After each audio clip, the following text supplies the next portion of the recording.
we're gonna talk about the top tools for devs, guys. What is up, guys? Hope you guys are doing amazing.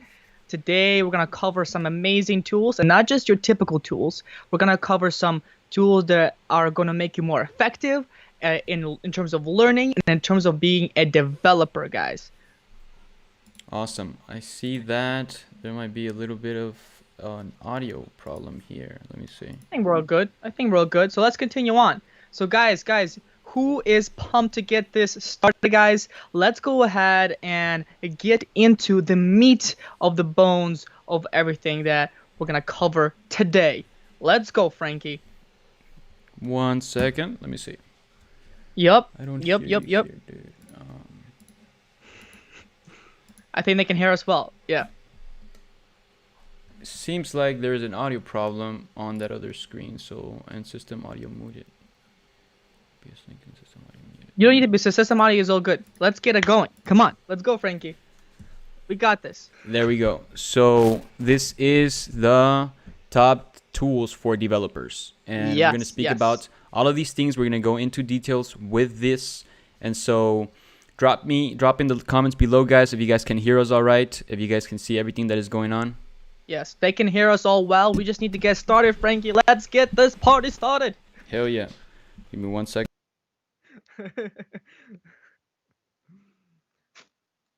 Ready? Let's go. So guys, as we can go. Why tools? Yes, why tools? So why tools, guys? Why do you guys think we need tools in general as developers? That's a question from me to you, okay? So the way I see it personally, and let me know kind of how you see it, Frankie. The way I see it personally is tools make us more efficient, tools make us faster, and tools give us a much faster learning curve. So you can just skyrocket to the moon, infinity, and beyond. Am I right? Yes, indeed. Yeah, at the end of the day, you don't want to be, Patrick Star and have, having the nail on your forehead, not knowing how to use the hammer and everything. So tools are not gonna change your whole game if you don't put in the work, like Nas has been saying. At the end of the day, it's just to get better at everything that you do and also become more efficient on your workplace. Because you can take 5 hours doing a specific task, but if you have the right tools, it might only take you about 1 minute or two. Yes, exactly. By the way, just want to say welcome to everybody here. We got Hajera, we got Harped. You guys are amazing. Hajera, thanks so much. Says whoa, Nas and Frankie. So awesome to see you guys in the comments. Thank you guys for being here. Awesome. Thank you all for being here. All right, let's get this party started, Frankie. Let's get this party started. Hey, let's get this party started. So, Nas, take it over. Let's see. What's the next step for us? Next up? All right. So first things first, we're gonna talk about is text editors, okay? So what are the top text editors that we're gonna talk about today, Frankie? Yo, Kazi, come. Frankie. What did you say? What are the top text editors we're gonna talk about today? So the top ones, for us at least, it's going to be VS Code, it's going to be IntelliJ, it's going to be Eclipse and Swift. So the thing about this is that, depending on the type of development that you're doing, you're going to use either an IDE or a text editor. So if you're doing something, like JavaScript or even Python, you can use things like VS Code, which are a little bit more lightweight. They're not as robust as big IDEs like Eclipse, IntelliJ, even NetBeans, which is freaking insanely heavy to run on your system. But whatever language you're using, whatever type of tool you're creating is the type of IDE that you'll be using. So if you're trying to do iOS apps, you have to use Xcode. Yes. So like kind of how Frankie said, right? VS Code is our top one that we like to use. If you guys are using Java, for example, then you're gonna use, for example, Eclipse, which is the one that's kind of in the middle. And Xcode, if you're gonna use, for example, like if you're going to use Swift or programming for and building iOS apps or building apps for Mac, right? So you're gonna use those specific ones. But By the they way, just can- want to say thank you, okay, guys. Vishal, really appreciate your donation. Your 20. I never know what this is. 20 euros? No, 20 something. 20 some money. I never know what money it is. But yeah, Vishal, really appreciate it. Amanath, how's it going? How's it going? Thanks so much, Amanath. For being in the chat, always being so supportive. Sayuri is like super chat within 3 minutes. Let's go, Sayuri. Sweet, sweet, sweet. But yeah, kind of how Frankie talked about, guys. Eclipse and IntelliJ is gonna be great for when you're doing like a lot more higher level, more complicated programming. For example, maybe you're building using C#, or maybe for example you are using I don't know, Java or C++, right? You're gonna be using those specific ones, but for your basic ones, VS Code is gonna be the one for you, honestly. But yeah, guys. So yeah, as we're kind of just going through some stuff, just want to say welcome again.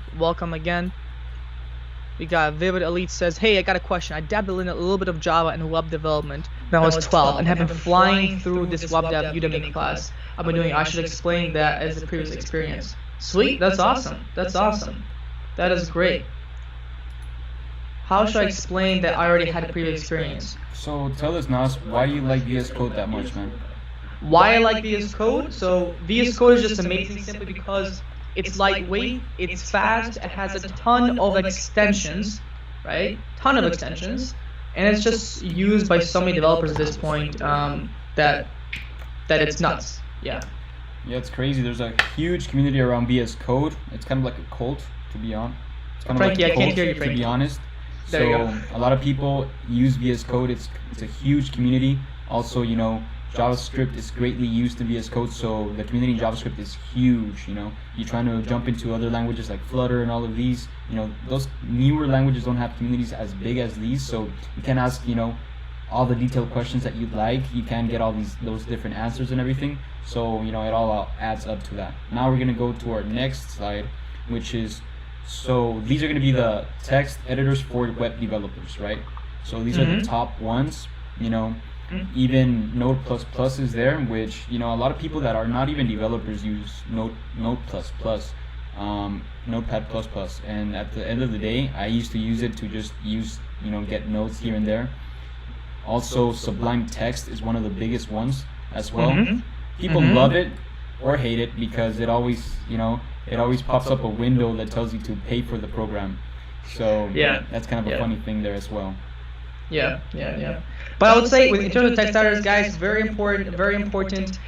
Just pick one, and go with it, guys. Don't try to think so much about these text editors. They're great. They are there for you to go ahead and use, right? But pick one and just continue on. Just continue going with it, okay? Yeah, at the end of the day, I feel like people do spend a lot of time trying to get the perfect IDE or text editor, but it's all about having a specific environment where you feel comfortable in working with your code. And a lot of times, if it's slow and everything, it's just gonna hold you back. So make sure that you make the right choice with that. Sweet. Yeah. Okay. Best text editor, like you said Talk about already. that a little bit. Yep. The VS Code, guys. If VS Code is your best text editor, guys, drop in the comment below if that is what you like the most. So right here we're putting also some VS Code extensions, just because of the fact that VS Code is really good on its own. You really don't need anything. Nas was actually going a little bit deep into this, that sometimes people don't even know that much coding, but they try to entertain themselves by downloading a bunch of different extensions. And thing is, you can get distracted with that. But these extensions, such as Prettier, and then Live Share, and then Bracket Colorizer, I feel are very productive in the sense that Prettier makes your code indent and actually refactor the correct way, so it's easier to see it, to play with it, and to work with other people's code as well. So Live Share is also the actual extension that we use here in all of our clone builds. Sunny and Kazi are always doing pair programming. It's a awesome tool to start working with other people on your team. and then inviting people to edit your code. Can you tell us a little bit more about Bracket Colorizer, Nas? Yeah, I think. Yeah, in terms of bracket colorizer, a lot of times, guys, you would have, you have a long piece of code, right? And you have, they call it the triangle of death. You guys know what the triangle of death is? But basically, it's just like you have an if statement or a for statement or a function statement within another function statement, and it just kind of creates like a lot of brackets, right? And so what happens is, let me know if you agree with me on this one. What happens is you actually you don't know specifically what bracket contributes to what other bracket. Okay, right? So what we do, we do something called like a bracket colorizer that will tell you specifically, hey, this bracket is specifically with this bracket is specifically with this bracket, and so forth, and it keeps going and it keeps going. So highly recommend you guys get that one. Very, very, very, very useful. How do we keep it on the screen? You can. Awesome. By the way, seems like some of you guys hear echo. Is the echo still there, Ricky? All good? Control tilde. You have to take it off. Awesome. So another addition to the tools that we use here on the team specifically is going to be these three. So Rocket is amazing. If you do want to humanize your text a little bit more, then I think adding emojis to everything just adds a little bit of spice. So whether that's in any title that you're doing, just conversations with people on your team, trying to pull out a report on stats or the code that you're working in, you can make it always look pretty with Rocket. So Alfred is actually one of my favorite ones. I can't believe I was living my life without using this specifically, and I'm just going to show you guys really quick how to use it. So I got it here on screen, and so one of the biggest things that I like about Alfred is the fact that you can find specific files. So let's find Clever Programmer logo. Okay, so there's not that one, right? But everything that, it's actually right here. So Clever Programmer logo, you can find any file that you're looking for specifically. And then the cool thing about this is that it also has a clipboard that you can save things for about 90 days. So if you're trying to save a chunk of code, a snippet of code or something like that, then you can just reuse it and then paste it. So that's specifically what Alfred does. And let me go back. The last one would be Yoink.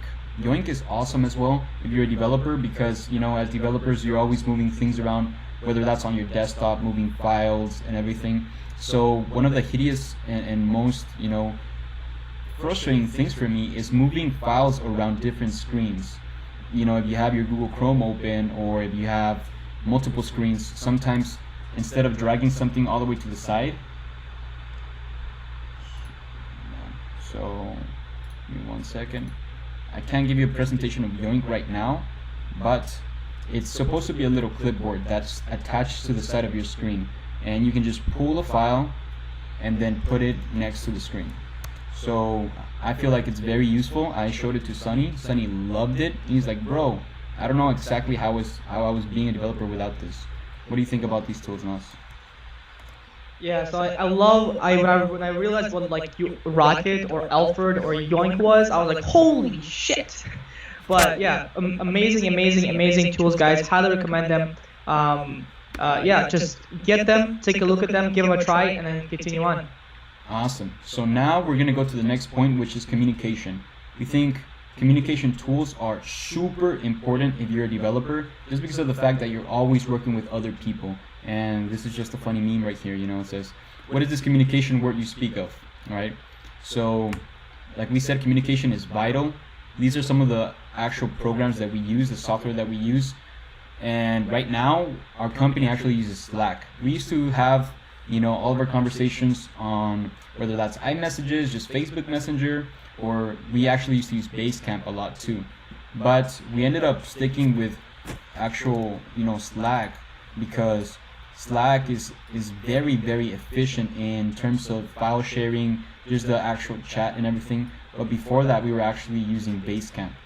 Now, a lot of things in communication do differ a little bit. Let's say, like right here, we listed Trello, just because if you are working with clients or you're having projects or trying to project manage, whatever you're doing with your code, working with more people, Trello is actually a very good way to do this. So, you can use Kanban style boards and then give a little bit of details of all the code that you're writing there, and then actually assign people to, either edit your code, add things to it, or things of the sort.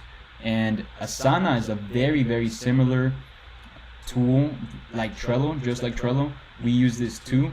And specifically, I feel like these two are great for client and, project relationships and communication. What do you think about this, Nas? Yeah, so I'm a big fan of Asana, and I think we actually have we use Asana with us. Asana and Slack. Now, before we go on, guys, I just want to say, Pravin, thanks so much for the donation for 40. Again, I don't know how to say that word. 40 amount of money. Really appreciate that. But yeah, great tools, guys. To consider if you're gonna pick one. If you're going to pick one for teams, let's say you're working on a project, for example, I'd highly recommend you, for example, use Slack for communicating with your team on a project, and then go ahead and use, for example, like Trello for tasks, right? So those two tools I've always used, in big projects. So, bro, I know that you were working a lot in freelancing. So what type of tools would you use in freelancing yourself? Yeah, so in freelancing, 100% Slack for a team, okay? And then 100% also Trello. Now you actually showed us Trello, dude. Actually, we didn't used to use Trello. Yeah, I introduced Trello to you guys exactly when I first came in. Yeah. It was really funny. Like, I don't know if you guys know, but I met clever programmer Kazi and everybody about a year ago, and that's when I kind of came in and started working with you guys, and I also introduced Trello. But Trello, and then another one that I would also use as well, it's not on here, but it's called Jira. Something to take a look at. It's like, think of it as like Trello, but a more professional version of Trello. Jira, nice. How do you spell that? Jiira. Jiira.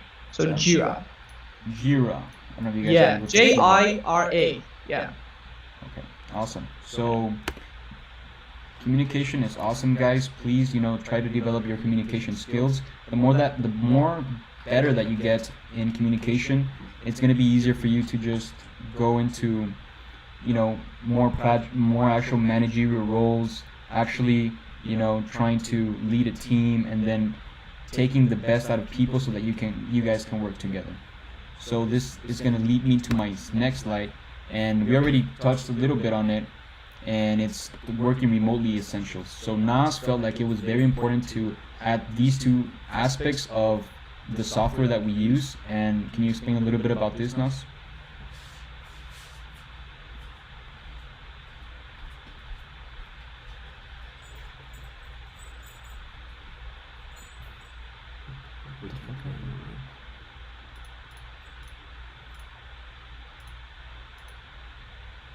Whoa. You can hear me now. There you go. You can hear me now. Sorry, my bad. But awesome. What I was saying is, like, Loom is a great one if you are, working remotely, working at home, and you need to go ahead and share some knowledge. You need to go ahead and communicate with another teammate, right? Simply record. What it really does, what it makes it so easy, is the fact that you can simply click record really fast. Okay, it will record your voice. It will record what point you're trying to get through, and then it will right away actually upload it to the internet automatically. You can copy the link and then send it to your coworker. So if you are working from home, okay, you're working remotely, I highly recommend you use this tool. Just kind of get it, play around with it, right? You can basically record on the fly, and it just makes things so much easier, guys. So yeah, Loom is one that I found out was really helpful. Yeah, Loom is powerful, guys. Loom can be used in so many different ways. Like Nas said, whether you're sharing code with people, even if you want to go into interviews, One time we had this guy who actually wanted to work with Clever Programmer, and he sent Kazi a Loom video explaining kind of his skills and everything. I think he was a marketer. He was doing Facebook ads or something similar. So he went over his profile and kind of just talked a little bit more about his skills. Kazi was amazed. He was like, "Wow, this guy is insane. I want to hire him." So even for interviews and things like that, Loom can be very, very powerful. And one other really cool thing, we actually have a student in our course, Profit with JavaScript, that has created a Loom video showing all his projects, and he sent that Loom video actually to a company, kind of as as a form of like, hey, check me out, can I get a job at the company? Dude, and guess what? What happened? He got the job at the company. Wow. Yeah. Thank Loom. Yeah. Dude, insane stuff. That's awesome, man. I'm super happy to hear that. By the way, Robin, thanks so much for 20 rupees yet again. Really appreciate it, man. Thank you, Robin. Appreciate you, man. So then the second work essential that we think is super important for people to get good at is going to be Droppler. So Droppler, I did not know about this until I met Kazi, and I became a killer in just showing people what I'm exactly working on, what I need help with and stuff, because you're able to take screenshots really easily, and you can actually, so you can take, let's say, a screenshot of this and then point out like, okay, I need help here, and then you can just share it. It's gonna give you a little link, so the image is gonna be uploaded to the internet automatically, and then after that you're gonna get a link that you can share with anybody, and anybody that has that link can access that image. So it's really fast. It's actually faster than the actual native program that is on Mac. I feel like that one is too robust and kind of slow. So Droppler is a great way to share your ideas. I use it a lot to share reports such as ads and everything of the sort. What do you think about Droppler? Man, I love Droppler, man. When I found out that we could use it, oh man, I got so happy. It just makes things so much easier. Like if you really quickly, if you want to screenshot an idea or you want to screenshot something you saw online, screenshot it, quick annotation, add some text to it, make a pointer to it, be like, yo, check this out, or check this out, check this out, check this out. Exactly. Put as many errors, you put as many errors as you want, and it's just so quick, and then uploads to the cloud automatically. So yeah. Exactly. It's a beautiful, beautiful software that you should become good at. It's free. I think there's a pro version, and I believe it's like $5 a month, so it's totally worth it. Yeah. Go into that. So now this leads us to our next point, which is time management. Time management is super duper important. I feel like, I talk about this all the time, but really time is the most important asset that, we as humans have, just because of the fact that, other assets such as money are always replenishable. You can always get more money, you can always build more skill to get more money, or do something else that'll bring you money. But what we cannot do is, there's literally nothing in life that is going to give you more time. Everybody in the whole world has only 24 hours a day to do whatever they want to carry out in that day. And so the difference that you can do yourself is actually learn how to manage your 24 hours in a more productive way. So we're going to go deeper into that. Yep, let's do it, man. Awesome. So a little bit of time management here. You have to set time sprints for yourself. So let's say you're working on code, you're working on a project. I feel like I myself work way better once I kind of have, a certain plan of attack, right? So let's say I'm gonna code for 30 minutes and then rest for 10 or 5. I feel like that's super vital for me, just because I want to do this for the long term, and I want to actually have very good clarity while I'm working on things, because sometimes we're working on things so much, so extensively, that we get so deep into either the code or whatever thing that you're working on, and sometimes you just kind of have to take a step back, and from there you can reassess what needs to be done. So one of the cool things about time management that I use a lot is kind of just what I mentioned right now, is the Pomodoro technique. So Pomodoro is very important for me. The way that I use it is I do 25 minutes and then I rest for 5. I do this while I'm editing videos. You know, a lot of the videos that you guys see here are edited by me or either Alex or Aaron as well. So that's super helpful for me, especially if I'm doing something creative. And then, do you want to talk about the last point, Nas? Yeah, and the last point, which is, you know, kind of getting rid of like stress and anxiety. I know that all of us, you know, here have stress. We have anxiety, right? We have work which gives us, you know, stress and things like that. Or other external things which give us stress. And so for me, it's just, especially for me, it's extremely important to kind of be able to balance myself, okay? Because if you're always stressed out, if you're always kind of in an anxiety state, that's not a good way to live. Like, am I right?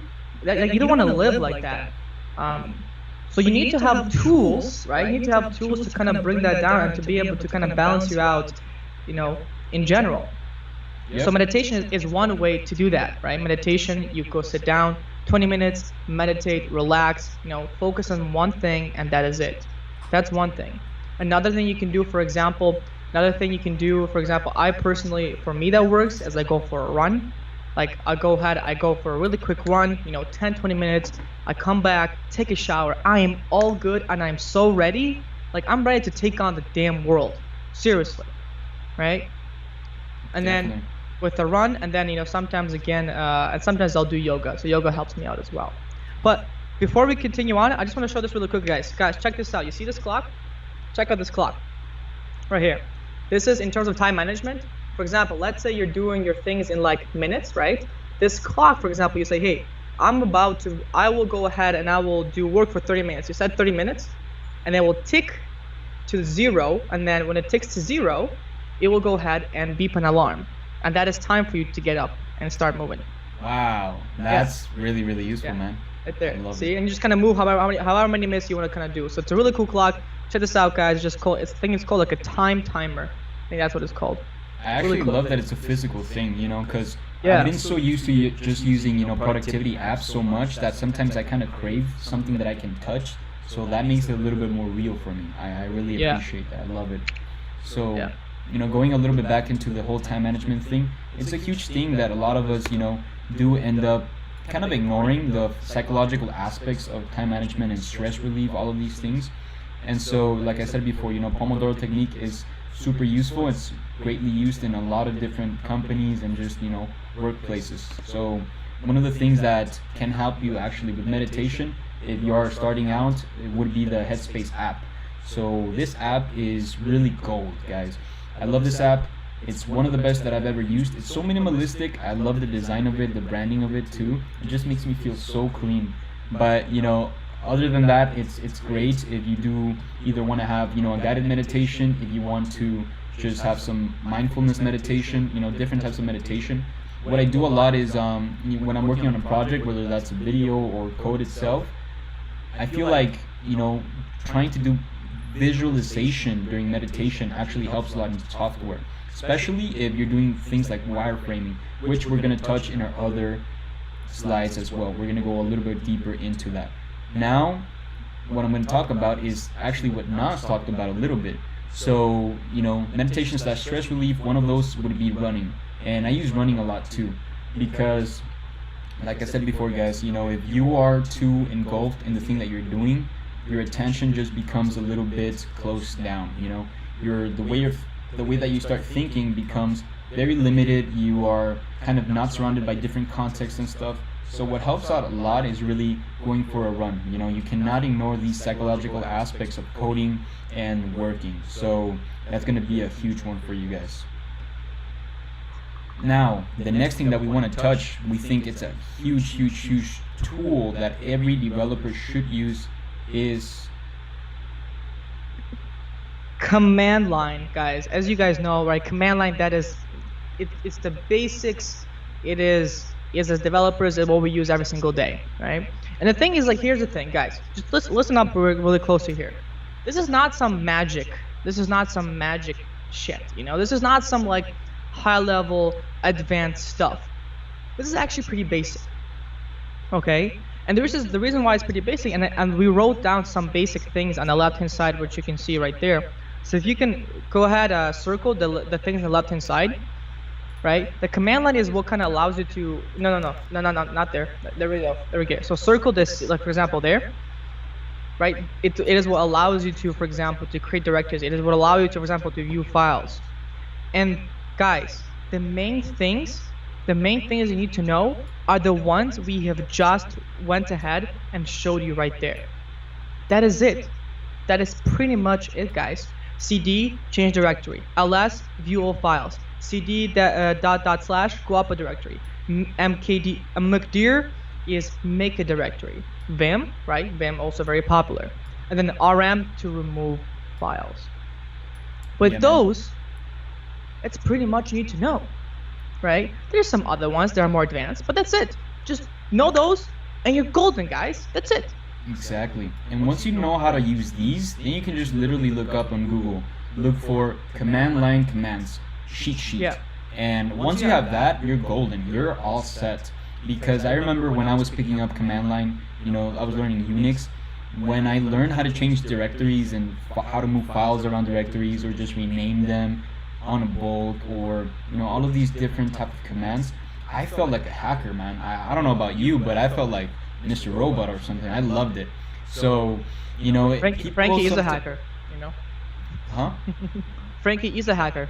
Yeah. So people, you know, think that you have to be super advanced to learn Unix and Bash scripting and all of these things, but in reality, it's very, you know, straightforward. You know, just look at a small tutorial, and if you do, you're gonna be able to move around things really, really fast. So this does take me to my next point, which I want to touch on, which is gonna be Git. So all developers really need to know Git or version control, really. So I know, Nas, you've been working on a lot of startups. You've also worked with a lot of different freelancers and stuff. So what's your experience with Git? Yeah, I mean, there's no way around it, guys. You have to learn it. You have to know how to use it. Okay? It is called version control. It is what kind of keeps your code in check, and it is what allows you to work with teams. Okay? Very important. Right? So for example, think of it as like you have your code. Think of it as like your code is, you know, is saved, and you have every single change that you make to your code is recorded as well. And so that way, you know, let's say you screw up, which you will, which most likely you will. I do all the time. You're gonna screw up, and then what's gonna happen is you want to go back to revert your screw up, right? And so Git allows you to do that kind of stuff, and it allows you to see what other things you have done. So again, Git, learn it, you know it, use it, and you'll see it kind of as we go through this stuff, guys. It's so extremely easy. Like Frankie, let's go ahead and go to the next one. Go to the next slide. Next slide. Next slide. Oh, okay, not that one. Okay, that's fine. Okay, yeah. So, yep. Go ahead. So these Yep. are just, you know, part of the command line. So Unix is the language of, you know, command line. It's been used since the 1970s. It's crazy that it's now still used. Windows uses Unix for its command line. That was actually very recent. I think it happened about 2 to 3 years ago that they decided to change to Unix. But Mac's command line does use Unix. And Bash is really the language that is used by Unix to do the scripting and all of these things. So now we do want to touch on wireframing, because wireframing is going to be an important asset, an important particular process that you use for your web development and any type of development, really. I know Nas was one of the first introductions that I have to wireframing. So how do you use wireframing yourself, man? Yeah. So tell me, guys, what do you guys think? Actually, think what do you think wireframing is in the comments? Okay. And I'm gonna tell you right now. So wireframing is simply just imagine you have an idea. Okay. Let's imagine this. Okay. You got an idea for a startup. Okay. You want to build Facebook, the next Facebook. Okay. You're building the next Facebook. You're okay. It's great. But hold on, I have this thing that's in my mind. How do I put it into something that I can see? And so that, my friends, is where wireframing comes in. You can see, for example, we have an app, I know, on there, okay? On this app, right, we have simply, for example, we have the login page, we have another different page, and it's very basic, okay? Doesn't have any images, it's not colorful, it's nothing. But it does portray the idea of what the app is. Am I correct or not? I am correct because I know this. so so it portrays the idea of what it is. Think of it as like it's kind of like an outline of what your app looks like. So this is the first thing that you're gonna do when you first start out to build applications, guys. And this is something that we very highly teach also in our Profit with JavaScript course, which, by the way, link is in bio. But something we very highly teach, and a lot of our students will come back to me and be like, whoa, thanks so much. I finally understand how to take an idea I have in my mind, process it, draw it out, and actually execute on it to then see a result. And so it's why it's such an important part. Just learn it, try do a few different wireframes, and you're gonna see just how easy it is. Yeah, I think wireframing is really essential for different reasons. One of the reasons I think is because you're actually making your code practical and visual. And so sometimes you're just coding around a project that you're thinking, but you can never really visualize it, so it ends up looking like crap. Or the user experience of the actual app or whatever it is that you're working on sucks, just because you never give it a thought. So a lot of times wireframing is great so that you can map out how many clicks it takes you to go to the next screen, or actually would the button look better in the middle or under, so all of these things are things that you can work on your wireframe, and there's a few tools that we want to talk about in wireframing. And so now we're going to jump into these. Can you talk a little bit about them, Nas? I think you're more familiar with them. Here are some of the tools, guys, that you want to use. Okay, now the first tool, and I'm going to start with the one at the bottom. It's going to be Draw.io, right? It's the one that's free, and it allows you to just kind of create wireframes very, very easily. Okay, it's free. Just check it out. Go into paid version. You have Sketch, which is the one on the left hand side, and it has the kind of orange little icon. Okay, and then you have Figma on the right hand side. That one is that's partially free, Figma one. And then you have Envision on the right hand side, which is the one that has like that red circle, the red square. That one, what do you guys think that is? That one is what actually allows you to upload your wireframe or your mockup, we call it. Upload your mockup to online and share it with your client. So if you guys have a client, for example, okay, let's say you got a client, you go ahead and simply just put that, put your mockup on Envision, and boom, voila, you're golden, and then your clients can actually see your mockup, comment on it, and so forth. So great tools. Check all of them out. I highly recommend, if you're gonna start with wireframing, just do Draw.io, use Draw.io, and you'll be fine with that. Yeah, so that'll be it. Frankie, you have something to say on that? So, okay, I can't hear you, Frankie. So I know that Figma right now is a very, very popular tool for wireframing, and the reason why Figma is so great is not only because it's very easy to use. A lot of web developers and web designers are using it right now. The fact that whatever you do end up designing in Figma, then you can just actually get the CSS and HTML code from actual Figma on how you prototyped it, and then you can just paste it into your actual code. So it's really efficient in coding in general, because not only do you end up building something visually, you can actually use it very practically with code. So Figma, which is this icon right here, is a great tool for wireframing. It's one of our most used ones for sure. So Draw.io, like Nas mentioned, is also very important. I even use Draw.io for other type of projects. I use it to whenever I'm doing ad campaigns or things of the sort for the business. I use Draw.io so that I can manage how my campaigns are looking. If I'm trying to run it to either warm audiences or people that don't know us, anything of the sort, I just kind of map it out, and Draw.io is actually a thing that helps me hugely. So you guys can start using it, and you can get creative in the way that you use it. Yeah, and then one other thing I want to mention, guys, really quickly here is actually somebody mentioned, I think, let me see who. Oh, Devin Gray. He mentioned Adobe XD. We forgot to put it on there. Adobe XD, guys, it's free, and it's also like Sketch or Figma. So yeah, check that out. Adobe XD, easy to use, free, but also great. Awesome. Yeah, the Adobe Suite is super powerful. So they always come up with good software and everything. Adobe InVision is great, like Nas said. Now I'm going to lead into our other tool that I feel is going to be very important for all developers. When I learned it, I was like, whoa. What was I doing? I was coding everything from scratch. It's not the most ideal thing to do. So now we want to touch on what?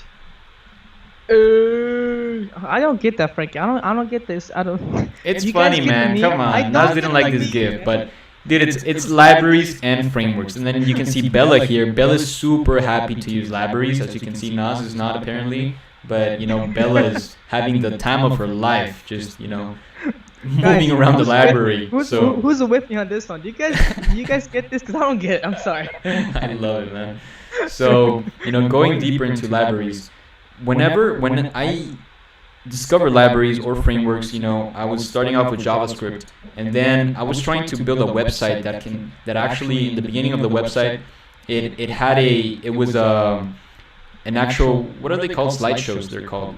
So for a moment in time, websites had a lot of slideshows in the beginning, like the big portion of it. And I was like, wow, I want to design a website that looks like that. And so I was like, how am I going to code up a slideshow? I was very much a beginner at that point. I still kind of am.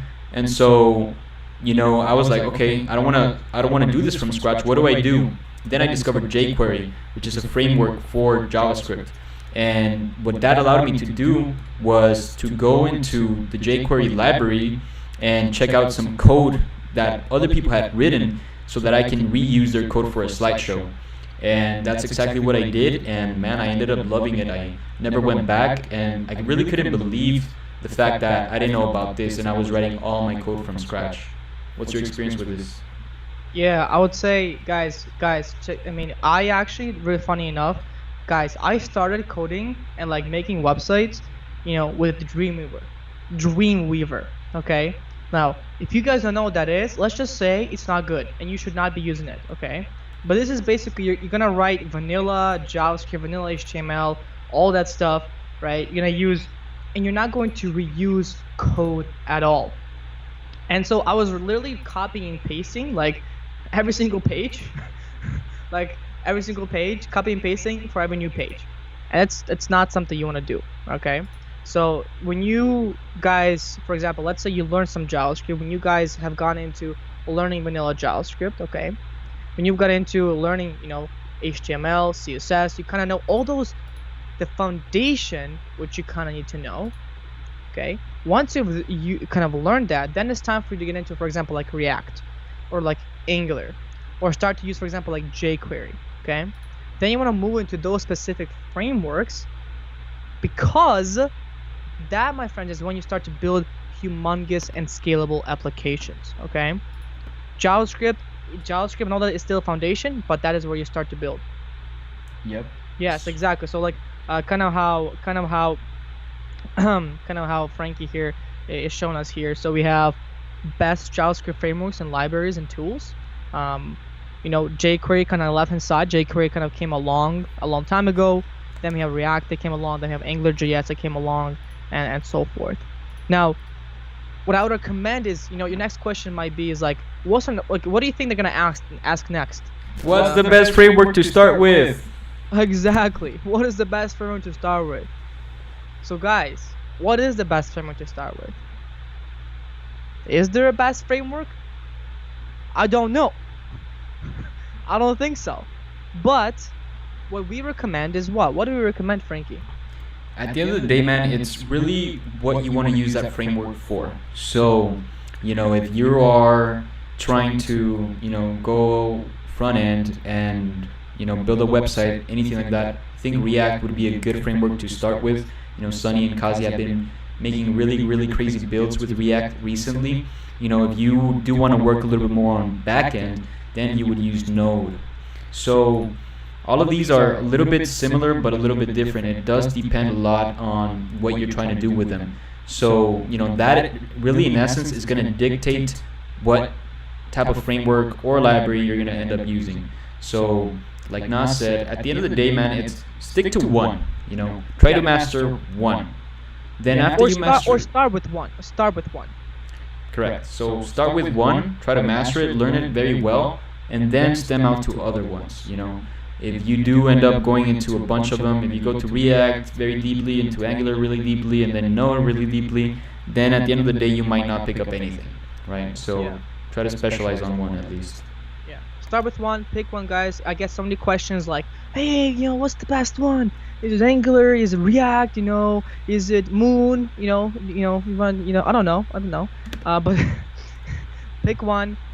Pick React, for example, and then just go with it. Definitely. So now this takes us to our next point. Another great developer tool kit that people can use is going to be Chrome extension. Nas really worked hard on this GIF. Yeah. Oh yeah, guys. I love this GIF, guys. Guys. You agree with me, GIF. You agree with me on this GIF. I know. You agree with me? Let me know in the comments below. I know you agree with me.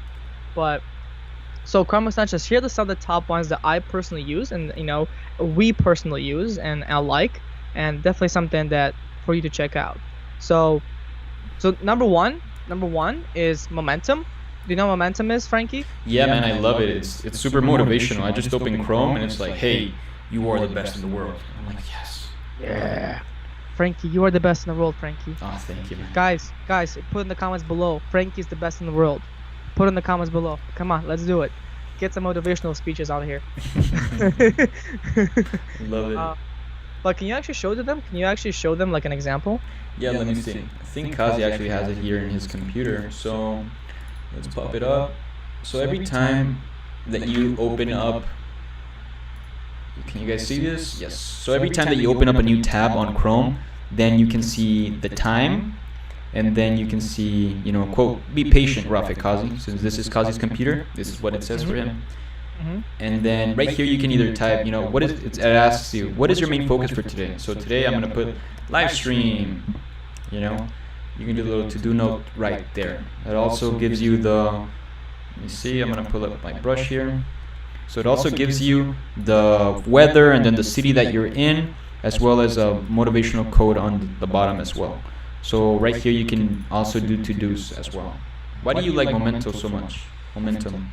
Yeah, and it's interesting enough, serious Frankie, I discovered it like not too long ago, literally like probably like 2 weeks ago.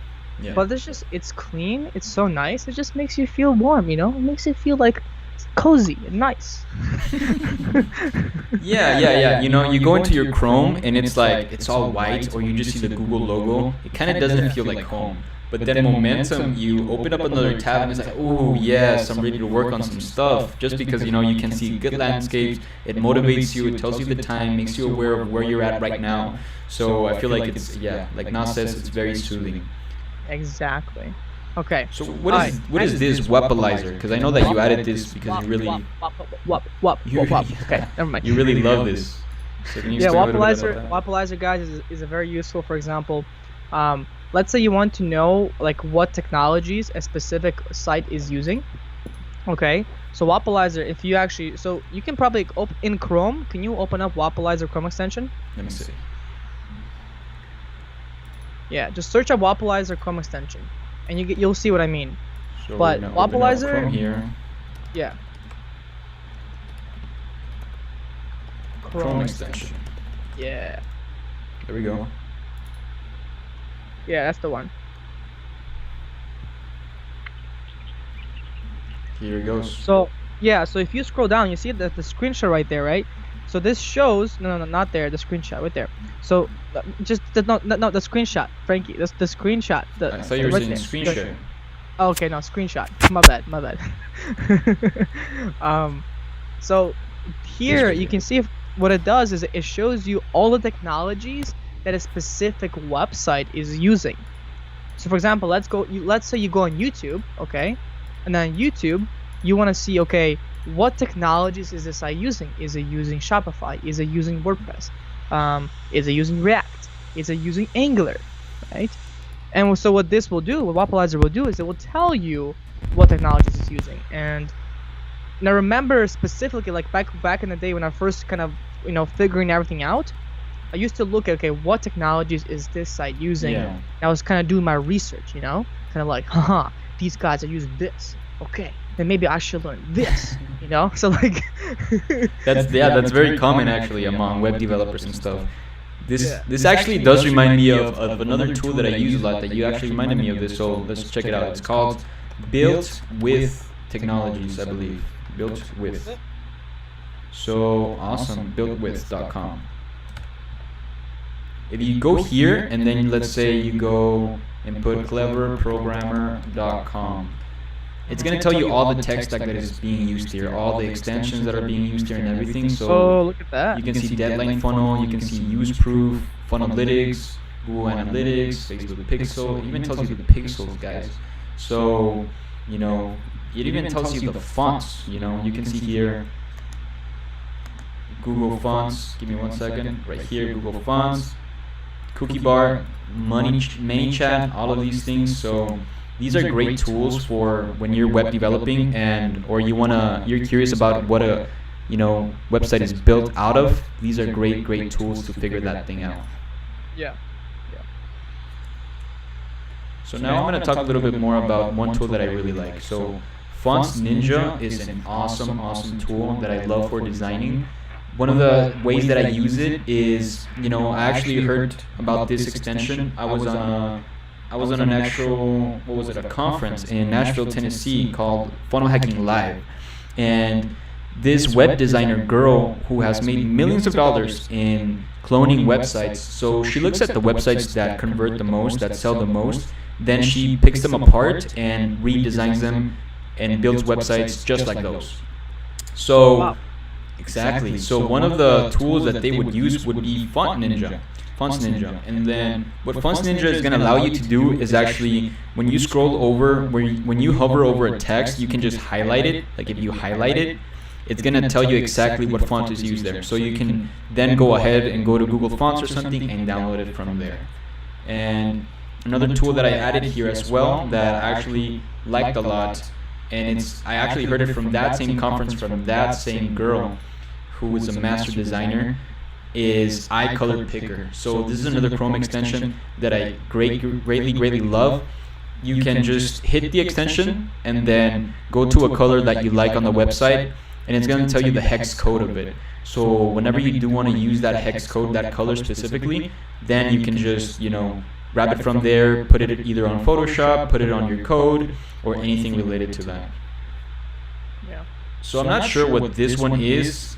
Can you tell me a little bit more about Nas? It looks very friendly. I don't know what the text is not on there, but guys, this my friends, listen closely up here.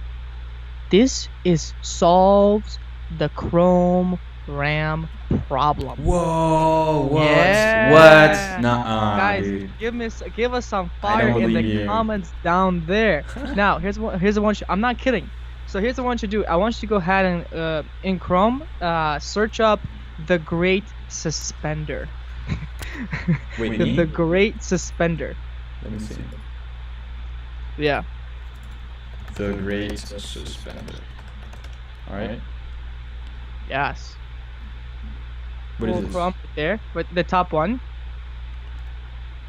Man, I always tell everybody on my team, Aaron actually on the team, Aaron, if you're looking at this, bro, man, I told you, Google Chrome eats up all your RAM. It's a huge deal. Yeah, a lot of people don't think because it's a web browser and they think it's kind of light.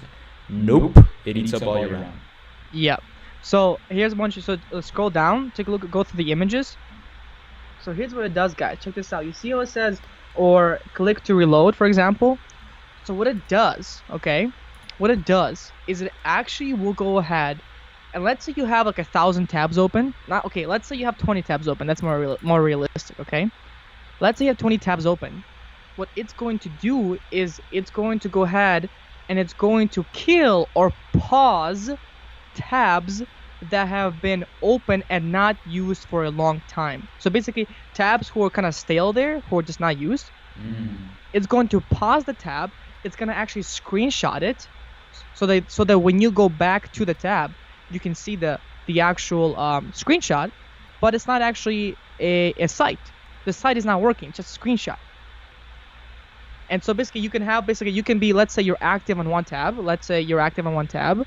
and let's say your 19 tabs are not active, it's going to deactivate those tabs until you go back to the tab and then click on it to reload. That, my friends, will fix your RAM problem. Awesome, and I use man. it every single day. Sonny should download this. He was having trouble with his computer last time. But yeah, I Yeah. see so many people having trouble with the Chrome RAM problem. And Yeah. man, that's a great tool that you just presented to these guys. Yeah, there we go, guys. Guys, drop us some fire in the comments down there, because you guys know we're out here bringing you some great stuff. You know it. It's gonna greatly improve your productivity, guys. So do download all of these Chrome extensions. What about the React developer tools now? Yeah, so for any of you who are kind of like using React, for example, it's just a very easy way for debug. I think that's all pretty much I'll say to that. But if you're gonna be a front developer and if you're gonna use React, you need to have React developer tools. That's a must, not even a question. It's just gonna, yeah, again, debugging is its purpose. Awesome. That's beautiful, man. Now, you know, all of these different resources I think are very beneficial if anybody has anything to do with, you know, web development, just development in general. You know, now we're going to touch on a few inspirational tools that we decided to throw in here, and this is going to be one of Nas's favorites. Dribble. I put Dibble in there. Yeah, it says Dibble, but it's actually Dribble. It's actually Dribble, guys. My bad. It's actually Dribble. But yeah, so Dribble, it's so if you guys, you know, when you guys are building things, for example, building a site, maybe you're building a portfolio, maybe you're building, you know, anything else, maybe you're building an app. I'm not sure. You want to kind of go out there and find some inspiration, because that is how you actually, you know, that's how you actually get pointers on what you want to build. And so what I do is I literally go to Dribble. You have to go to Dribble through Google. I don't know, it's weird. It's like go to Dribble through Google. Yeah, so I go through that so you guys don't have to go through that, you know. Yeah, there you go. That's the one. So click on that. So this is going to be Dribble. Yeah, so what this does is you can literally search up, let's say, you know, search up like an app, okay? You will see some of the best designers, you know, people who created apps, and they put this on here as a way to inspire you. I know, so you can, for example, take maybe certain parts and pieces and ideas and kind of implement that into your own application. Like, so for example, let's say you're building a portfolio site, okay? You can literally search up portfolio site, and it will give you amazing designs of portfolio sites. Let's say you're building an app. Let's say you're building a Facebook app. Type in Facebook app, and it will give you examples of, like, I don't mean just generic examples, I mean amazing, beautifully designed examples, right? A lot of my ideas will literally come from there. So I highly recommend you guys check this one out. Devin Gray says Dribble with 3 B's. So that was the error. Dribble with 3 B's. They really wanted to get that domain. Yeah. Plus, guys, don't do Dibble, Dribble. That'd be cool. Dibble sounds fun though. Yeah, Yo, guys. The thing about Dribble that is really cool to me, it's kind of like the Pinterest for developers. You know, right now we're moving to another house. It's gonna be a great house. We're gonna record a lot of videos there. But you know, one thing that I do a lot is go into Pinterest for inspiration, whether that's, you know, interior design, just app development in general, because actually a lot of apps a lot of app design is on Pinterest as well, so you guys can check that one out as well. But it does remind me a lot of Dribble. Dribble also has a lot of icons, so you know, if you're trying to look for icons for your app, kind of like Material UI has, like most frameworks do, or a lot of them at least do have their own icons that, you know, you don't have to download them, because, you know, everybody hates downloading a PNG or a logo that has a background there and you can't, you know, actually make it look cool. So, you know, Dribble is going to be the place where you can find all of these things. Yeah. Then another one that's really good as well that Nas wanted to point out here is Lapa Ninja. So this one sounds funny, but it's an amazing one actually. It's Like let's say you're building, let's say like you guys are building, hold on, let's say you guys are building websites, okay? Let's say maybe you have a client or something along the lines of that. This is going to be a great way for you guys to get inspiration on how a site should look like, right? So let's say you're building, maybe like, for example, I had a client, and the client I was building a this was a real estate site. Okay, a real estate site, and I was trying to get some inspiration on kind of what should it look like. So what I literally did is I literally went on here and I searched for real estate sites, and they gave me amazing examples. Okay, so like if you have an example, if you want just to see many examples of what other people have done, great. Again, go to Lapa. That's where you have some top 10, top 20 sites on there, and you'll be able to see some just beautifully designed examples, and you can just take some inspiration from here, voila, from anywhere, and that's it. Let's pull it up. So I've never seen Lapa. It seems like this might be very helpful for a lot of people. So let's dive a little bit into it. So what do? You search here something like real estate? Yeah, so let's say, for example, popular this week, for example, new portfolios. See what says new portfolios? Or like, let's say, type in e-commerce landing pages. You see that? E-commerce. No, right there. There's the button right there. Right there. No, select it. There's like a popular. I see it. Here it is. Yeah. E-commerce landing pages. Nice. Drop down in the comments below, guys, if you guys want to see a build of an e-commerce store with Kazi or Sunny or Nas and all of these great developers that we have on our platform. Drop it down in the comments below. Let's do it, man. So what's up with this, Nas? Yeah, so for example here, so scroll down, keep scrolling. I mean, look at these amazing. Wow. Like, click on one, for example. Let's say click on that plastic is a no-go. Click on that one. I mean, look at it. It's so beautifully designed. Okay, so beautifully designed. And then you can actually go ahead and visit the site. So click visit the site. So it's not only that it's the design of the website that you're looking at. It also shows you the real sites where it's hosted.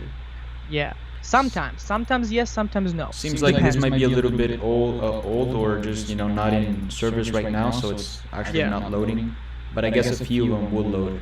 Yeah, some of them will load, some of them will not. But guys, like, this is look how nice it is designed. Like, people really thought about this. Okay, it's amazing. So I literally will go through this, and this will give me inspiration on how I want to go ahead and actually build my site, just like that. Yep. Some of the things that I like about this too, that is kind of, a lot of people don't know, but whenever you are looking at designs like this, you have to pay attention to the color palettes that they're being used, because sometimes designers suck just because they don't know how to work with color. And so one of the things that I would tell you, if you're a designer, go and study color theory, man.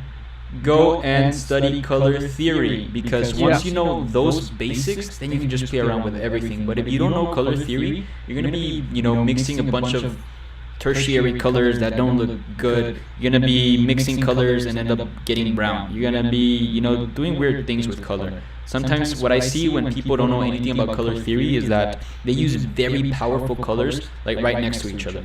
So they use something like orange and then green and then like really royal blue and all these colors that are so strong, but they don't really look good together. So one of the biggest hacks that I've seen is looking at other people's designs so that I can copy their color palettes, because I'm always trying to get better with color and design in general. And also, I think one important is that it trains your eye.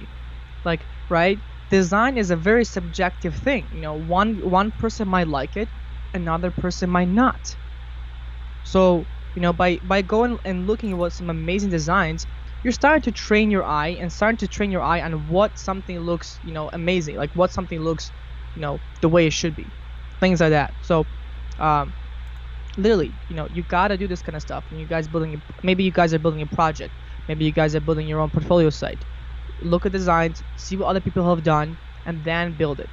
Okay, I always tell that to all the students.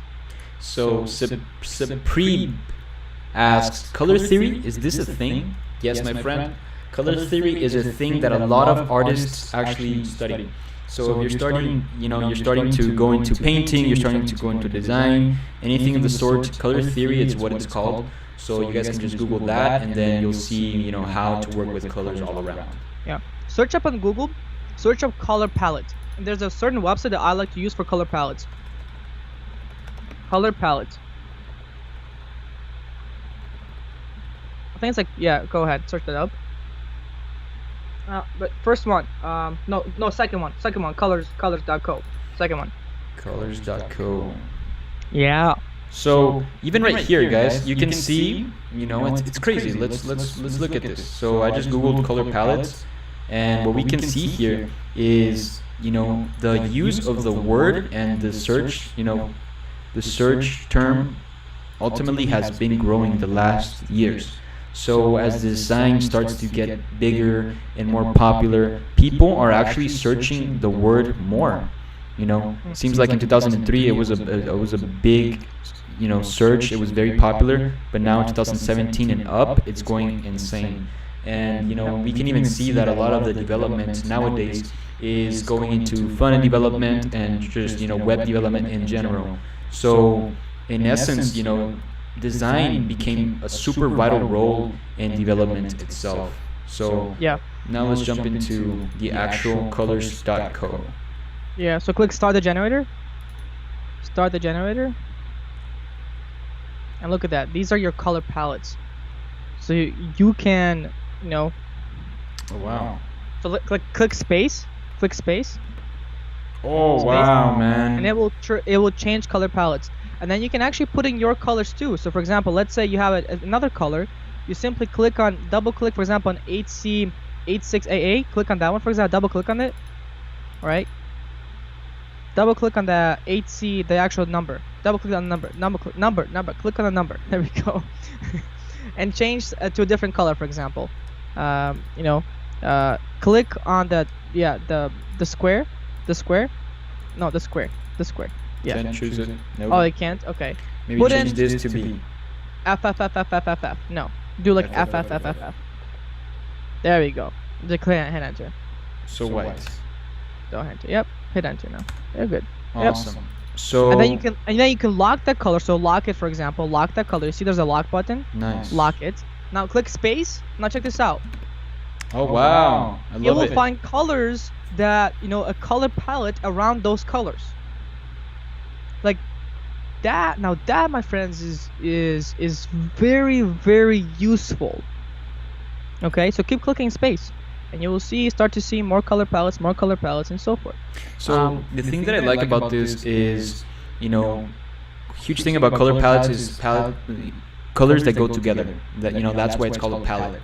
So what I like about this specifically is the fact that you got to think about the sort of the feeling that a color gives you, right? So orange and yellow are more kind of like an important type of vibe, so it gives you something to look at. It's kind of like a warning sign. Warning signs are this color, kind of like danger, all of these. So orange, in color theory, orange is the opposite of blue. So you're pairing up different shades of blue with different shades of orange or yellow. Yep. So it's very, very in tune with color theory itself. So all of these are going to be very useful for you when you're building things as well. Yeah. And you guys asked, like, does color theory work? I mean, yes, color theory works, guys. I mean, look at the lights. Like, look at our, for example, lights, stoplights. Okay, right? Why do we have red as this light for stop, and why do we have green as the light to go? Because genetically, evolutionary, red means bad, red means stop, blood, etc., etc. Exactly. Red means blood, red means stop, red means no go, red means warning. Versus green means money, green means do it, green means go. Exactly. So that's why it does, and it's all psychology. It's very important, guys. Exactly. There's a reason why Facebook is blue, why LinkedIn is blue. All of these companies are blue. Blue is trust. So we can dive into this a little bit quick.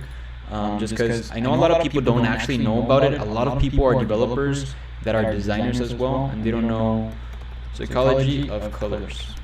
By the way, guys, smash that like button for us. We have, I know you, I think we're giving you guys some amazing stuff out here. So smash that like button. How many likes do we have right now? I don't know. I'm not sure. I think we have like 400 or 500. Let's smash it up. You know, hit it. You know, just kind of double click it, triple click it. Hit that smash button, guys. Thank you for being here. Destroy the smash button. So right here, I'm going to show you guys a little bit of the color psychology, right? So like I said before, blue is equal to trust. Let me write down a little bit here. Let me see if I can actually zoom in a little bit more for you guys. So here, right? You know, it shows that blue is trust, peace, loyalty, and competence. So most of the big companies that you guys see are actually blue. You know, Twitter, Facebook, LinkedIn, like I said, all of these are blue. It doesn't mean that you can't have any other colors. It just means that it's very used because of this fact. And then, you know, green is more of that nature feel. You know, sometimes you even have a plant that is a fake plant, and it makes you feel like, you know, it's alive, like you're in nature. So green really does make you feel like this sort of healing type of vibe to it. So a lot of apps like the Stay Focused app, which is something that I use for productivity, it's actually a Pomodoro app as well, uses green a lot. Then, you know, yellow can be happiness, warmth. All of these warm colors are, you know, they call it warm colors because they make you feel some sort of feeling of warmth, love, you know, And why? attention. Why is that? Do you know why?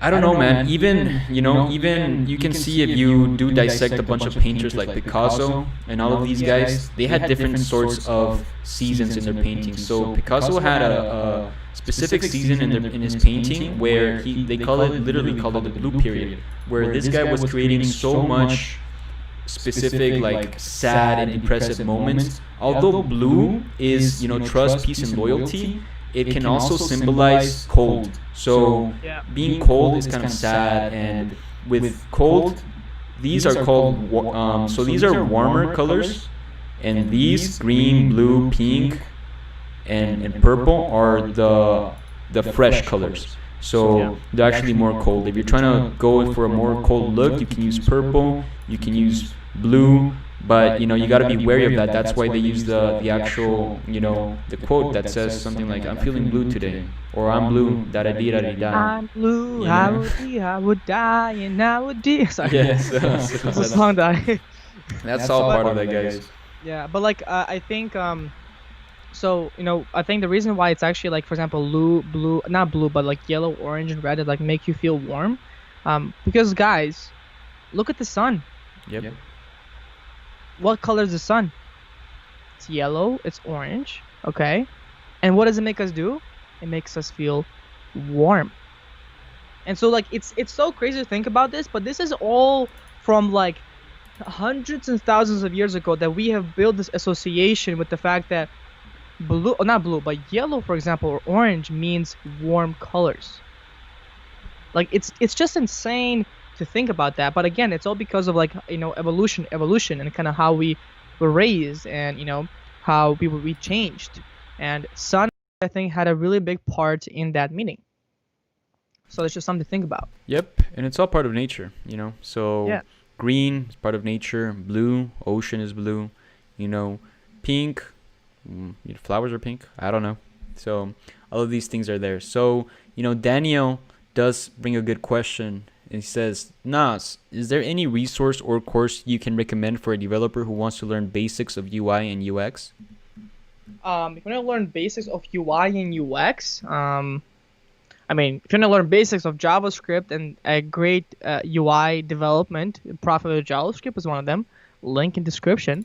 But if you want to use, for example, just UI UX, we don't have a course on that, for example, from Clever Programmer, but there are amazing YouTube videos on UI UX design, and there's a lot, you know, Udemy or YouTube videos. There are a lot of courses on that. I would highly recommend, the best way to actually learn UI UX is honestly just simply through practice. So go to, for example, like Dribble. So one of my friends, actually, for the way he learned is he would go to Dribble, he would search something up, he would see, you know, for example, like maybe it's this app, and he would take that app and he would design it by himself, the exact same design, and then he will change it, you know, some minor things. And so as he did more and more and more of that stuff, he kind of started to get an understanding and of what things are and what things should look like. So it all kind of just comes from practice. But if you want to take a course, YouTube is a great resource. Udemy is a great resource. And if you want to actually learn great design together with us, together with development, then Profit with JavaScript is another amazing resource. Yep. So I'd say, guys, dive into creating your own projects, dive into actually copying or modeling great companies out there. So a great way to practice UI UX design would be to study companies like Apple. Study, how they make their apps, how they make their fitness app, how they make the alarm clock app. I think I heard, I don't know if it was either Tim Cook or Steve Jobs who said something like, we're trying to get all functionalities to work inside of 3 clicks, 3 clicks of your button on the screen. Yeah, so very important. I don't know exactly who that was, but that's actually a very good point to actually talk about, because when you're designing, sometimes people think of these like super complex designs of things of their apps, and they're trying to build a huge an experience where you can click here and click here and click here, but that just makes your app not easy to use.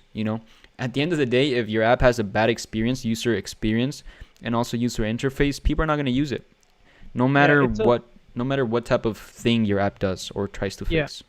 It's all about balancing, and I tell this to a lot of students. It's all about balancing user experience, like ease of use, with a great design.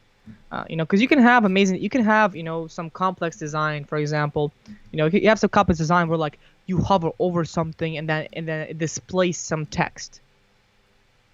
But then you gotta ask the question: is this actually useful, or is this actually difficult for the user to use?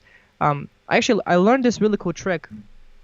At some point. It was like the less brain power a user has to use for your application, the better your app is going to do. Brain power. And brain power is everything. Brain power is an extra click is an extra brain power, right? An extra, even like hover over with your mouse, is more brain power. So the less brain power your user can use to see what they want to see, the better you'll do. So always just keep that in mind. Just keep that kind of like that seed always in your head. Awesome. So I'm going to bring a few questions here now. This one is a great question that The Greatest Ever brings up. It's actually just kind of a comment or a statement. He says, e-commerce are great to have. I have done a few and they always impress because they are also very practical.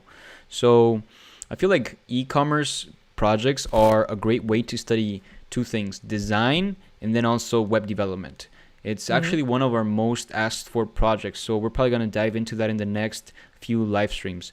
So Naz, I know you've worked with so many companies by now, so do you have any experience building e-commerce sites yourself? I have built an e-commerce site, yes. And I mean it's fun one. Just one, it's fun one because it involves a lot of functionalities, right? Because you're not just building just a landing page. You're building a page that will maintain products. You're building a page that will allow people to buy things, that will allow people to check out, that will allow people, right, to get shipping information. So I highly like those kind of projects because there's just so many parts to it, and then you're just gonna learn your learning process is going to grow exponentially with it. But if you want to build an e-commerce site, I would recommend that. Definitely recommend that. But at the end of the day, like Devin Grace says, is you do get decision fatigue if right now you're trying to build this, you're trying to make that design, you're trying to click here and you're trying to click there. Always simplify the variables that you're working with, because and that goes into design, that goes into productivity, into app development. Everything that is secondary, kind of leave it to the side and just focus on the primary. And so, that's a huge part of design and development in general. So Devin does bring up a great point.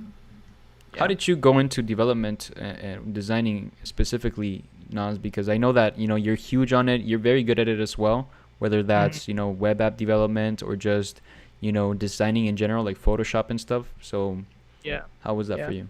I think for me, it just kind of came from experience. I started out as a developer, just kind of building some basic sites, right? And then what happened is, as you build more sites, as you build more applications, as you work on, with more companies, you get to see great design, right? You work with other designers, for example. Maybe there's a designer who's working at the company, and he's showing you how to make a great design, and so you get pointers from there, and then you get pointers from a few different places and so forth, and then Dribble comes along, and you're like, oh shit, this is awesome, you know. Then Dribble came along, and everything was good, and then you implement kind of your design decisions, and then you see how people react to them, and from that you learn, and you do pattern recognition, and with that just kind of builds. So yeah, it all kind of came from experience, guys. Definitely, man. That's awesome. I know that right now a great, this is just a bonus right here, but and I'm not logged into my account or anything, but Envato is one of the biggest platforms for designers in the world right now. And right here, you can actually even get, freelancing clients. You can build your own portfolios and, share your own creations with other people. Envato is one of the biggest communities for designers, like I said, in the world. So give that one a look. It's kind of like Dribble, kind of like Lapa, like Nas was saying. So all of these are going to be inspirational tools. They're going to be very valuable if you have on your tool set and you bring them up as skills, because ultimately you have the tools, but then you have to develop the skills to use the tools. Yeah. And, at the end of the day, the tools are just going to help you become more efficient. The tools are not the end all be all, but it's a good addition to things.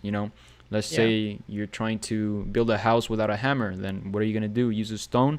Maybe, but it's going to be harder for you. So just use a hammer. Don't use a stone, guys. Don't use a stone. Don't use a hammer. Frankie will use a stone. Okay. So, yeah, I'll use a stone. Yeah, I'll be like Patrick. So, don't mind me. And in conclusion, guys, we put here really a quote from Steve Jobs. We think this guy is super iconic. We love, his philosophy, his design style, and his products, man. We're working on Macs right now. So that's pretty awesome. And what does he say, Nas? You cannot mandate productivity. You must provide the tools to let people become their best. Right. So what does that mean to you? To me, it means that productivity, like, you can't force productivity. You have to give people the right tools to be productive. Now, example is like, let's say you put people in an office that with slow computers and with no AC and a very horrible environment. Are they going to be productive? No. But if you give people the right tools, the right knowledge, if you give people, for example, maybe if you give an artist, amazing paper and amazing pencils to draw with, he's gonna draw some amazing things. If you give a developer a great computer that you can use, he's going to create some amazing things. Right? If you give a contractor, a contractor who fixes houses, you give him all the right tools, all the drills, all the things that to make his work faster and easier and better, he's gonna do amazing work. And so that's how I see it. Because without those, it's gonna be a lot harder for you. Now, they don't define you, but it's gonna be a lot harder for you. Yeah, definitely, man. I feel like, tools are hugely important. I never really understood the importance of them till I started working with this company, to be honest.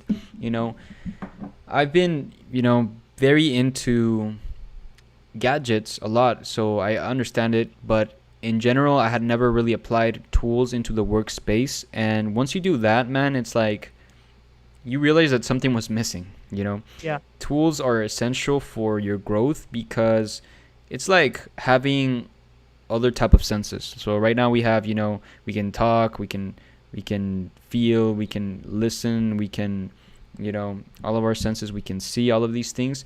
But tools really do, extend the way that you interact with the world. So whether that's through a community, community tools, trying to talk to people, sharing your code, using Loom, using all of these things that we talked about, whether that's extensions for your, text editor, any of those things that simplify the way that you work with what you already have. All of these things are just, extensions of your own skills. So applying them to an actual practical way is going to take you a long way, and it's also going to differentiate you from other people. But the cool thing is, like, you can show other people your tools, and you can literally change their life. So like I said before in this live stream, guys, time is the most important asset that we have. Money is always replenishable. Time is never replenishable. Yeah. So if you can find a tool that can, minimize the time that you spend doing something, that literally means that you're getting more life back. So you're having more time for your life, for other things that you want to actually do, So all of these are some of the things that I think are important. Yeah. I would agree with that. And time is something you guys don't get back. But one thing I want to mention, it's very important, guys, for you, is do not let tools also define you. At the end of the day, right, it's not about getting the most tools you possibly can. At the end of the day, focus on the learning, focus on the doing, and let the tools kind of help you out. Let the tools kind of make you more efficient, right? But as a developer, you don't gotta need a bunch of tools, right? You don't gotta need all the tools in the world. You need this, which is what? Your brain. That's the ultimate tool. That's now that, my friends, the ultimate tool, guys. Give us some fire for our brain, guys, in the comments below. Because our brains are pretty damn good. It's the tool of tools. It's the tool that creates all tools. This is the most powerful tool in the world right there. Exactly. So Naz, we went over a lot of different tools, a lot of different things. What do you think are the things that stick out the most for you? So what is the things that you use the most yourself? Because I know we had a huge list there. You guys can go back, check them out. There's tools for everything, regarding communication, regarding, version control, regarding, text editors in general, extensions for them. We went over even, design tools, even some resources that you can use for your web development and web design projects. So what are kind of the tools that just stuck out to you the most and that you actually use the most, Naz? So I think for me, the most tools that I like, that I think the most useful is, so we talk about communication tools. And as you guys know, communication is so vital in development or just in any job in general. And so, for example, tools like Slack, tools like Trello, tools like Asana, they make us better, they make us efficient. Like, literally, guys, I'm not kidding. This team would not be where it is right now without Slack. Do you agree with me? Completely. Like, without Slack, and I remember you brought it into the conversation. I don't know who brought it. I don't know who brought it. Maybe I did. Maybe I didn't. I don't know. All right, you're being humble. That's cool. Naz is humble. Give it up for Naz. Hey, who's pumped? Hey. Put it in the comments below. Who's pumped? But I think the most important thing, guys, is like, right, those specific tools are very important. So, for any project, and when I worked on university projects, when I worked on, at a company, Slack was extremely important for me. Trello was extremely important for me. That was the basic things, the most base. Then the next most important tool you need to know is obviously Git. That is like, it's like right there. You cannot go wrong with it. You have to learn it because you're going to be using that as a developer all the time. Okay. And then what I would highly recommend as well is, once you've kind of gotten those, some other tools that are really nice are going to be like Loom, like Droplr, and some really like Loom, like Droplr to communicate. So I just mentioned a lot of communication tools. So yeah, I would also say that is my end all be all, communication tools. Yep. So communication tools are gonna really, facilitate the way that you share with others your experience, your code, your whatever project that you're working in. I agree with you, man. Slack to me is one of the most important ones that we've used up until this point, just because it's been so easy to communicate with the team, to file share, to write notes for myself. Whenever I'm working on a project, I use Slack. So that's, to me, it's one of the most important ones. I have to say, man, for me, I love going back to, optimizing my workflow using Alfred 4 and Yoink. Wow, that really changed my whole life. Like, not only my work life, but literally my whole life. And I was like, how did I live without these tools? Alfred specifically, and then Yoink, touching on them a little bit again. So this one is the clipboard and the search bar. Instead of using the native Mac search bar, I use Alfred, and it's way, way better, guys. So, do invest a little bit into these tools. I think they're going to change your life and actually save you guys a lot of time. Those are a few of the tools that I use the most. Another one for me that is huge is going to be, things like Dribble and things like, Envato. All of these things like Pinterest that give you a lot of ideas onto how to work, how to see other people's projects and make them your own, what to integrate, what not to, what looks good, what doesn't look good, what type of trends are going on in Europe, what type of trends are going on in web design, whether that's last year, this year, we can compare them. And that's going to give you a lot of reference experience onto how to actually, build stuff. What I've found the most in my design is the fact that design is all about style. So, whenever you copy a style that somebody else has, then it's like all of a sudden, like, you don't know anything, but you copy somebody else's style that has been doing web development or web design for a long time, then you look like a pro, because these guys have actually done the work for a few years. They have refined a few skills that you haven't picked up yet. So by modeling other people's designs, that's how you're going to get a good style, and your style dictates whether that design is good or not. And obviously the style and the user experience, like we mentioned, are the huge things for that. Yeah, exactly.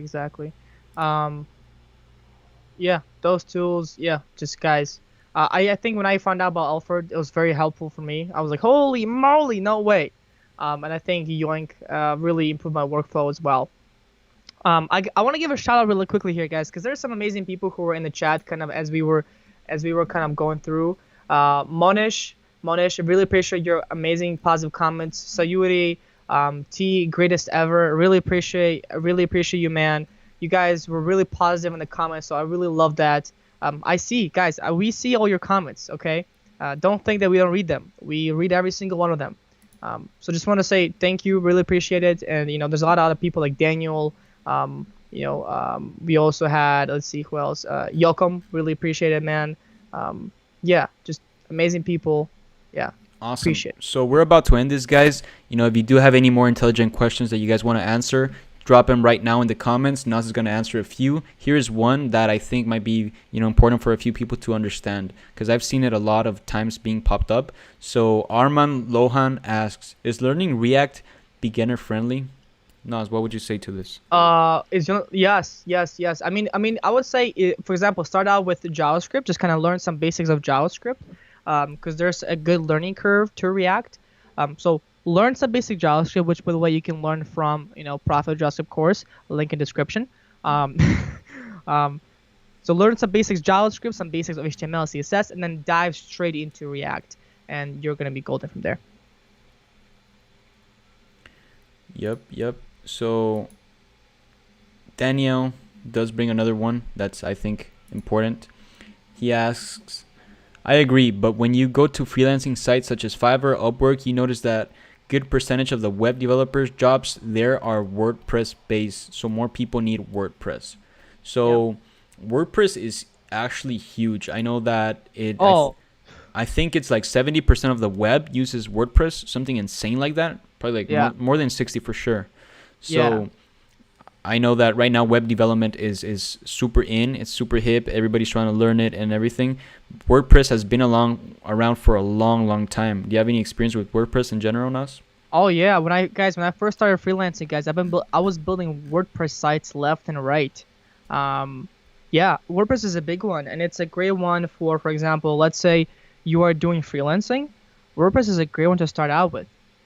and mainly because I mean there's just so many jobs out there for WordPress, and so many companies who want to create um, sites, and so many different people who want to use WordPress for other different tools. But yeah, no, learn it as well, and especially for freelancing, very useful, and it's a great technology, and it will never go away. I know huge companies use WordPress. I know Tim Ferriss uses WordPress. He actually Yeah. even, I think he's sponsored by them or something as well. But, huge companies, huge people use WordPress. It's a very stable, platform, and also it brings a lot of different templates that you can just use, so it makes it very flexible to work with things. So now I just kind of want to wrap up with this question. I think it's amazing. One of the most active people in the chat right now is the greatest ever. And he says, "It's an absolute pleasure, guys. Trust me. You guys are doing an amazing job. Give a man a Thank you. fish and you feed him for the day. Teach him how to fish and you feed him for life. Y'all are teaching us." There we go, guys. Who's pumped to be taught? Who is pumped? That's pumped? exactly what we want to do, guys. Thank you guys so much for being here. We really do want to help you guys grow in so many different aspects. What we do want is for you to be resourceful. So really, resourcefulness is what you're going to get out of using all of these tools. Because at the end of the day, it doesn't even matter if you have a bunch of tools. If you're not resourceful with the tools that you already have, you're never going to be able to amount to anything that goes too far. At the end of the day, you have to learn how to be resourceful, work with what you have. At the end of the day, you have to learn the skills on your own. It's not only people teaching you stuff and you looking at things. Be practical about things. Now, you saw all of these different resources that we gave you guys. I want you guys to start building projects. I want you guys to start designing websites, start modeling your favorite websites, whether that's Apple, whether that's Tesla, whether that's, any WordPress thing. Just go out and practice all of these things, guys. We showed you how to fish. First, we give you the fish, but now we're showing you how to fish. We're gonna give you the fish. Man, go out there and fish, bro. We're gonna give you the fish to eat. We're gonna send you the fish to your home to eat. A little bit of caviar. Guys, before we leave, I just want to say we have a free JavaScript training down in the description below. If you guys are interested in learning more about JavaScript and how to become a front-end developer and so forth, free JavaScript training down in the description. Take a look at it. Completely free, nothing free to pay at all. Don't even worry about it. So there's there, and we also have Profit with JavaScript course if you want to become a full stack developer. If you want to become a full stack developer and make a living as a developer, we have a course that we ourselves have built, and at this point have 1,500 members all in there, and learning, growing non-stop, and getting jobs non-stop. And you are the main instructor there in that course, right? I'm the main instructor, but now obviously we have a lot of instructors, like for example Sunny, Kazi, of course. We all doing an amazing job kind of teaching you guys how to become those developers, okay? Such a humble guy. I love this guy. Yeah, so both of those links, guys, down in the description. If you guys have any questions for us, you can always reach us at Instagram. I don't know where to point, but if there's IG somewhere here, yeah, go ahead and take a screenshot, tag us in your Instagram. Go ahead and ask any questions. We like to go ahead and I like to answer questions on Instagram in the DMs and so forth. Tag us in your stories, guys. Tag us. Yes. Naz Dumansky, the Francisco X Alarcon. Tag us in your stories. We're gonna repost them and share them in the Clever Programmer community. Like Naz just said, we do have the 1 hour training to become a JavaScript developer. That is an amazing training that Kazi went super duper deep to teach you guys, what's the best way to become a JavaScript developer and actually make money from it. So I think that if you're interested, really go right now into the description below, click on it, register, go right now. Don't waste time. You can always come back here and then try to pick up things. We're talking about being practical. Now practice this knowledge, learn all of this knowledge and apply it. So you have any last words for them, Nas? Take action, guys. Take action is the last thing I will say, guys. Take action. Literally go to the link in the description below. That's going to be your first action. And then you'll just go all from there, guys. It's all about building momentum. You take that momentum. action, you take another good action, then another good action. All of a sudden, you have a snowball effect of good actions. And now you have momentum. Now nobody can stop you. But you first, it's going to take you a little bit of time to build that momentum, but you're going to build it by taking the right action. Yeah.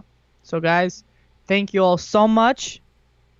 Hope you have an amazing day, and we'll see you in the the next video. Thank you guys so much. Enjoy. Bye-bye. Love you all.